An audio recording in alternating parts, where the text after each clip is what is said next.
Why hello everybody. Today I am not sitting on a beach, but I am still here to talk to you about psychedelics. Specifically in this video, I'm very excited to talk about something that I'm actually just at the very beginning of, and that is meditation on LSD. Now, my enthusiasm for this subject comes from a recent trip that I underwent with Adam from PsychedSubstance, and on that trip we did a guided meditation, and I left that experience with actually a lot of different conclusions, but in this video I want to talk to you about some of the most powerful impressions that meditating on LSD left me, and so let's just jump right into that. Okay, so I'm sitting with Adam and I've just consumed my LSD, and I'm in the period of time that anybody who's tripped before is familiar with, the waiting period.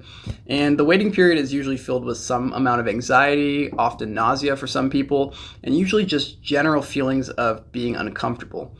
But I think Adam had a genius idea, and I'm not sure exactly where it came from. It almost seemed somewhat spontaneous. He opened a meditation app that he had on his phone and just put it to a random course. I think it was day 25 or something like that.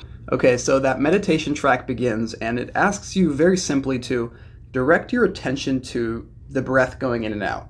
You start to somewhat realize that you can also pay attention to other subtle things that you can feel. Maybe a slight feeling in your foot or in your arm, something like that. All doing this and understanding that you will be continuously lost in thought, but you will try to return to some type of anchor. And so I believe this is a tremendous primer for a psychedelic experience. In my opinion, actually, guided meditation, or maybe just meditation on its own, if you're experienced enough, is the exact tool that you need in a tool belt when you enter a trip. What you need in your tool belt when you enter a trip is the ability to subtly detach from the things that are going on and simply observe them. And so I want to get into some examples actually of how I believe I was able to simply observe the phenomena of my trip despite many of the chaotic and crazy loops I was going through. So I'm immensely grateful for the 10-minute meditation primer that I undergo on the experience, and before I know it, the LSD hits me like a wave. It just completely encompasses me and I have no idea what's going on. Extreme thought loops, hyper-perception to a degree that is just unimaginable. I could see every pore on my arm. I was thinking a million thoughts a minute. I could feel definitely every organ in my body, especially because I had not eaten. And so quickly, I'm becoming very, very overwhelmed with all of the stimuli, let alone having a camera in your face, and then you start to forget actually what the camera is or what you're intending to do. And so I think I'm going to skip to the part where what you need to know is that the LSD trip increased in strength such that me and Adam escaped the set. We actually ended up turning off the lights and leaving the cameras behind. And so in this next phase, I am just thrown into chaos. I am just, oh my gosh.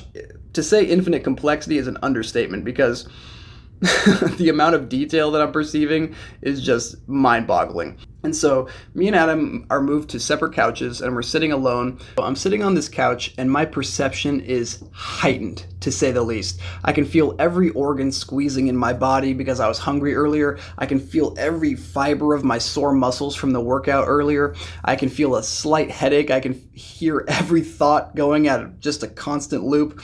And what it was like a symphony of stimulation that just continued to build and build and build until almost like it reached a breaking point, and it was so much overwhelming stimulation that it became painfully obvious, in fact, that this was not me. I had a very powerful sense of detachment from the phenomena that was occurring. Instead of feeling like I was looping and my ego was dying and these things were happening to me, it felt more like I was some untainted observer of all these things occurring. And this was not a slight sensation. This was a deeply blissful state that I feel I reached, where I essentially could witness the stream of consciousness and the flow of stimuli, but I could step outside of it. That was extremely strange, and I don't know if this is common in spiritual traditions, if this is maybe the goal of mindfulness, but what I can tell you is it seems that there's a layer behind the egoic mind that watches what is going on, and that watcher does not have any qualities that I can detect. That the watcher seems to simply observe without any reaction whatsoever. It almost seems as if the watcher doesn't even know what concepts are. I was able to notice all of the looping and all of the ego death and all of the rises and falling of my consciousness from an observer's perspective. And so what was so strange about that is I was still susceptible completely to the LSD trip. I was still doing strange things, just very strange behaviors. But while I was doing that, there was a layer behind that that was aware that I was doing it. And the strangeness of this really got me thinking later about, is this some type of, this awareness that I felt, this sense of being the observer, is this the original mode of consciousness? Is consciousness in its pure form deeply unconceptual and simply observant? And if that's the case, why does it feel so blissful? So perhaps this was the original state of the mind, and then perhaps through evolution or some mechanism of natural selection, the egoic mind developed, which is full of thoughts and concepts and ideas and abstract imagery. And it's like that lays on top of the observer layer. And so what this LSD trip felt like it did was I got so convoluted in the egoic layer that it's almost like I retreated to the observer layer. It was a very powerful sense of detachment. And as this faded and I re-immersed back into the egoic stream of the LSD trip, I never lost the understanding that I, or whatever I'm calling myself, fundamentally is the observer and not the phenomena that's occurring.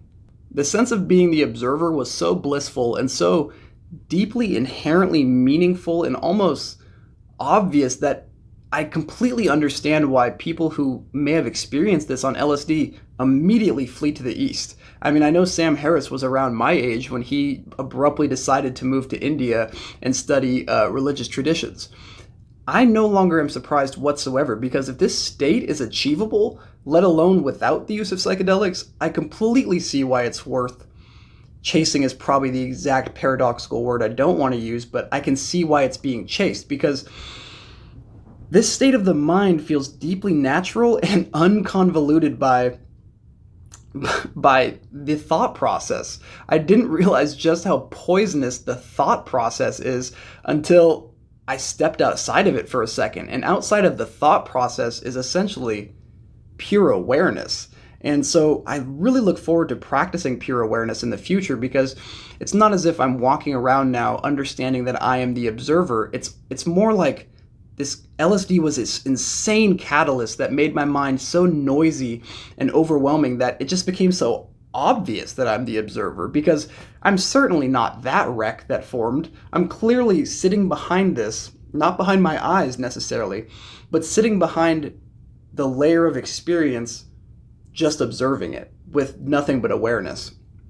I'm sort of at a crossroads in my own life now where I would absolutely like to learn more about what that experience meant and maybe how I can channel it, because it seems that maybe, like I was saying earlier, maybe this deeply intuitional state that the mind used to be was then layered with the egoic, I guess, super thought complex and polluted. But now it seems like maybe in our modern context we can perhaps still access this deeply intuitional state and use thoughts more as tools for building, or for the development of our society. It doesn't seem that we need to be constantly stuck in this stream of endless thought loops and endless concepts, because it seemed like when I stepped outside of it from the observer's perspective, the observer's perfectly fine. And so if the observer's perfectly fine, what was I so worried about if I seemed to be the observer? I looped on this trip countless times, and I'm sure when Adam releases his video, you're going to see me looping dozens and dozens more times. But the theme of the trip really was, it was understanding these loops and bearing witness to them. It really makes me wonder, what is the potential of this? If this was essentially just based on a 10-minute primer guided meditation and then a separate meditation by myself in the middle of the trip, and then at the end of the trip we actually closed it out with another guided meditation. So what was that, a total of maybe 30 minutes total of meditation?